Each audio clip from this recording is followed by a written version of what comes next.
आज हम बात करेंगे कि वो फीमेल जिनके अंदर टेंडेंसी होती है अबार्शन की, यानी दूसरे महीने तीसरे महीने जो है वो उनकी अबार्शन होता है और वो बच्चे जो है वो बार बार ज़ाया होते हैं। और मैंने क्लिनिक में ऐसे लोग भी देखे हैं कि जिनके 7-7 बच्चे जो हैं वो ज़ाया हुए हैं।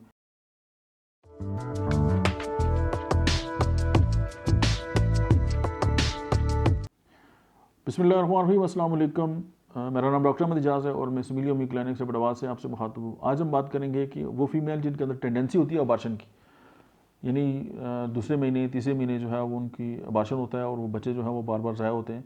और मैंने क्लिनिक में ऐसे लोग भी देखे हैं कि जिनके 7-7 बच्चे जो हैं वो ज़ाया हुए हैं और उन हर हर्बा इस्तेमाल किया, हर तरह का इलाज कराया, लेकिन वो मसला उनका हल नहीं हुआ। लेकिन होम्योपैथी इस हवाले से बहुत ज़बरदस्त जो है वो लोगों को उनकी हेल्प कर सकती है। और दूसरा ये है कि अगर बायोकेमिकली आप मेडिसिन इस्तेमाल करें तो जो यूट्रस है उसकी जो वीकनेस है उसको भी दूर किया जा सकता है। और उसमें एक होम्योपैथी की जो मेडिसिन है कैलकेरिया फास, सेकंड मेडिसिन है कालीफास, थर्ड इज़ फेरमफास। तो पहली जो मेडिसिन है वो 3x में और फेरमफास जो है वो 12x में इस्तेमाल करें तो जो टेंडेंसी है अबॉर्शन की उससे जो है वो जान छूट सकती है।